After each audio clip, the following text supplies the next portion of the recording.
Welcome back to the Michael Cohen Show on our journey, our continued journey to 250,000 subscribers. My friends, this is not the time to unsubscribe. In fact, this is the time to subscribe and share with friends because there's a lot that's going to be going on. And I want to start by talking about late last night. Trump posted on his Truth Social platform that Tom Homan, who was the former acting director of ICE, Immigration and Customs Enforcement, from the first administration, is now going to be in charge of our nation's borders. All right, let's read Trump's post from last night. It says, "I'm pleased to announce that the former ICE director and stalwart on border control, Tom Homan, will be joining the administration in charge of our nation's borders," in quotes, the border czar, including but not limited to the southern border, the northern border, all maritime and aviation security. I've known Tom for a long time, and there's nobody better at policing and controlling our borders. Likewise, Tom Homan will be in charge of all deportation of illegal aliens back to their country of origin. Congratulations to Tom. I have no doubt he will do a fantastic and long-awaited for job. Now, look, let me be clear about something. I know Donald Trump better than all of you combined.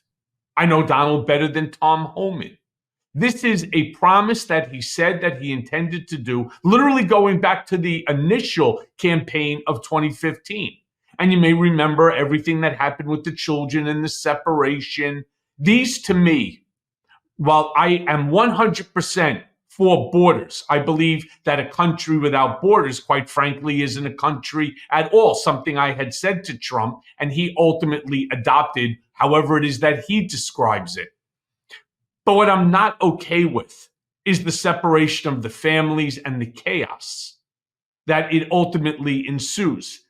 So I want to show you 3 clips of Homan talking about deportation in the past and specifically the separation of families. So first, here's a clip on 60 Minutes talking about the price of deportation.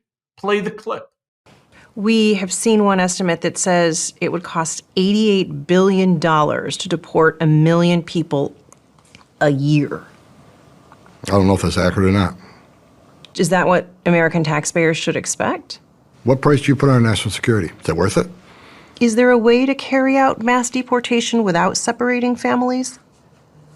Of course there is.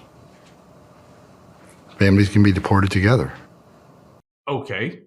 So why didn't they do it the first time when he was the undersecretary? I don't know. My hope is, again, I believe that you come into this country, you need to come into the country legally. There needs to be a better process. All of this, my hope is that this new administration coming in will actually tackle it, but tackle it from a human perspective, an American perspective.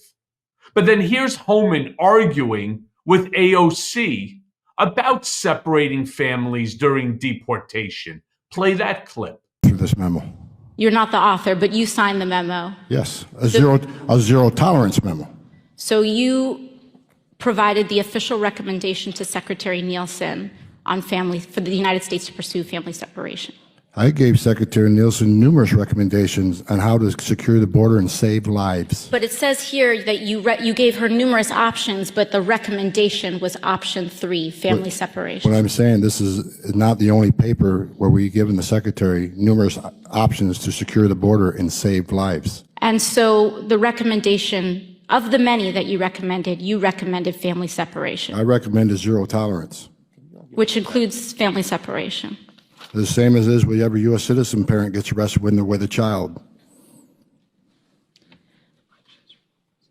Zero tolerance was interpreted as the policy that separated children from their If I get arrested for DUI and I have a young child in the car, I'm going to be separated. When I was a police officer in New York and I arrested a father for domestic violence, I separated that father from his family. Mr. Homan, with all due respect, legal asylees are not charged with any crime. When you enter the country illegally, it's violation 8 United States Code 1325. Seeking asylum is legal. If you want to seek asylum, you go through the port of entry, do it the legal way. The Attorney General of the United States has made that clear. Okay. Yeah. Look, again, one of the biggest problems that we constantly see is you really don't get an answer. I mean, these hearings, they don't really produce too much. You know, basically, there's a lot of showmanship. AOC was asking what I would consider to be very direct questions. You know, at that time, Mr. Homan made the determination that he was going to play a wordsmithing game. And then she then, of course, tries to push back. And then he then pushes back. And then it goes into a tangent about how when he was a police officer here in New York on some sort of a domestic violence case that you get separated. Again, there's so much that's going on here.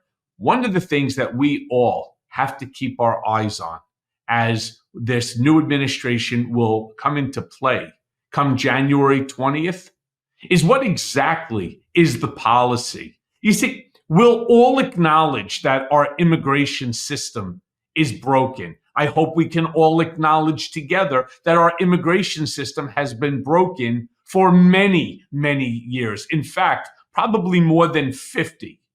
Now, I do know that there are several Republican senators like Langford who has come up with a policy that they believe is very conservative, but it also doesn't sort of, again, dehumanize these individuals, nor does it put the United States in a negative light throughout the world. Now, many people are going to turn and say, yeah, come on, they're here illegally, they need to go. Again, there needs to be a total overhaul. The question is not whether or not an overhaul is needed. The question that we really need to ask ourselves is how to accomplish it. Right? I mean, he could turn around for that matter and just turn around and say, you know what, if you're illegal and you're on this and on our country, then, we have the ability to, as Donald had once said, shoot them in the legs as they're trying to come through, or can't we just shoot at them? The answer to that is no, that's not who we are. It's not who we are as a country. Again, I don't disagree with the notion that we need better border controls and that only people who are coming in here legally should be permitted to. It's how my wife came here. It's how my father came here. It's how my grandmother came here. For God's sakes, let's be real. Nobody's arguing that. It's just, again, how they implement the policy. And nothing that's zero tolerance ever really works out. Now, finally, here's a clip of Homan being really kind of rude to Pramila Jayapal while discussing deportation. Play the clip. Thank you for saying that. I wish somebody in Democratic leadership would say that out loud.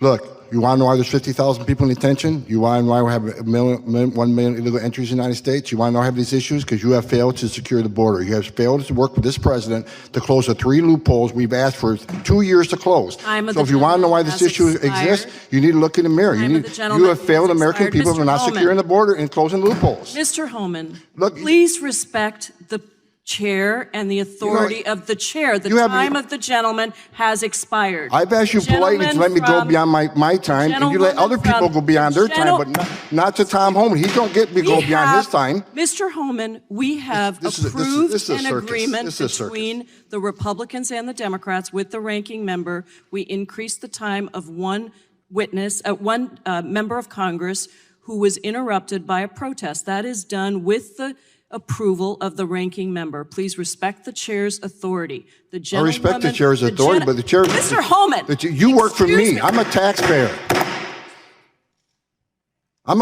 You work for me. The witness will suspend.